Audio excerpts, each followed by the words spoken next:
Au cœur de la société. Au cœur de la société est une émission préparée en synergie par les radios Inzamba, Agatekakawe, Radio RPA, Ijuya Wanyagihugu, ainsi que la radio-télévision Renaissance. Depuis plus de 2 mois, le gouvernement du Burundi suspend provisoirement les contrats avec les sociétés minières. Quelles sont les conséquences liées à ces suspensions? Qu'en disent les experts en économie? Voici les principales questions auxquelles le mini-magazine au cœur de la société de ce 4 septembre 2021 va tenter de répondre. Vous êtes avec Émile Nibasumba. Avant les suspensions provisoires des contrats miniers par le gouvernement du Burundi, le Premier ministre Alain Guillaume Bunyoni avait laissé entendre que certaines sociétés minières comme Rainbow Rare Earth Limited ne déclaraient pas les chiffres exacts de leur production. Dans la correspondance du 24 juin 2021, portant suspension provisoire de l'exploitation minière adressée à Rainbow Rare Earth Limited, le ministre en charge des mines a signalé que les deux parties doivent d'abord faire de nouvelles négociations. L'analyste en économie Faustin Ndikumana indique qu'un audit était nécessaire avant toute décision de suspension. Il faut un audit transparent pour voir les manquements, les manquements. Et dans son contrat qui avait été signé auparavant, si c'était un contrat qui avait des vices, si c'était un contrat qui nous permettait au Burundi avoir un bénéfice réel, donc il faut un rapport transparent sur les manquements liés au procès de signature de ce contrat antérieur.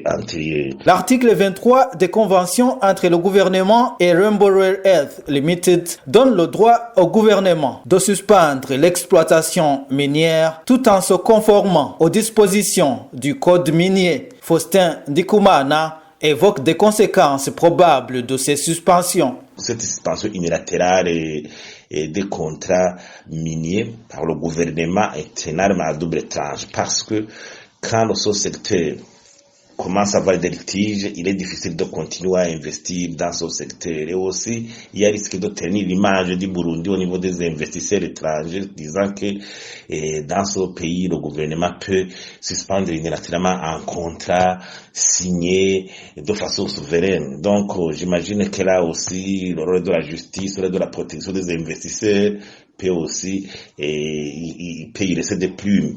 Et vous vous souvenez que même en 2003, le gouvernement avait aussi suspendu unilatéralement un contrat minier qu'il avait avec une société qui exploitait de l'eau. À l'époque, je crois que le Burundi avait payé des pénalités de 5 millions de dollars.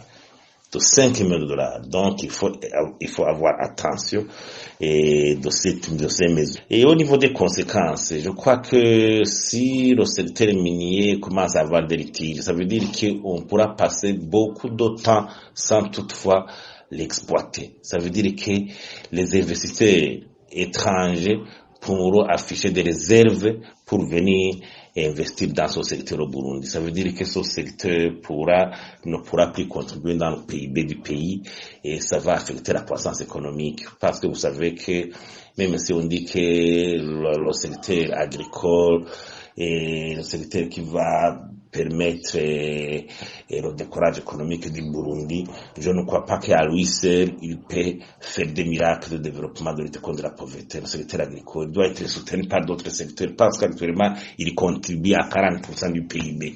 Et je crois que le secteur services, tourisme, mines, sont des secteurs qui pourraient vraiment doper l'économie burundaise. Si alors on passe du temps à que ce secteur puisse contribuer dans le PIB, ça va enfoncer le pays dans la pauvreté.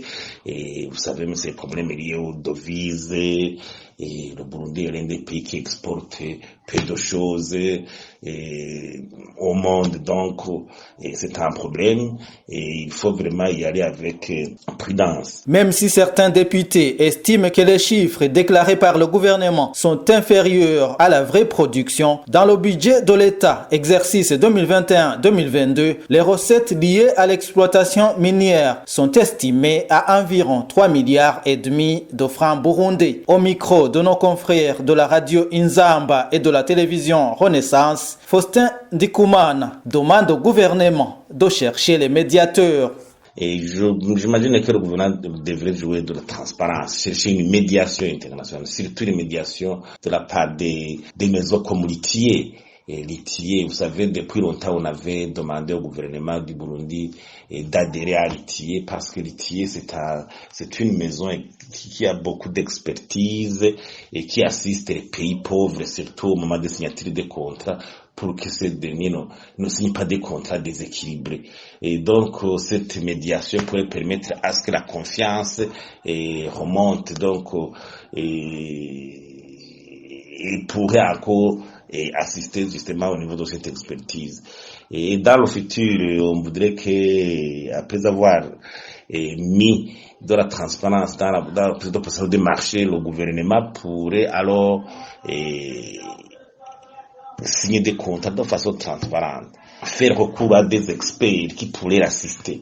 Et sinon, si on continue à signer des contrats dans l'opacité, les problèmes du genre pourront toujours surgir et pour toujours causer un tort à l'économie du pays.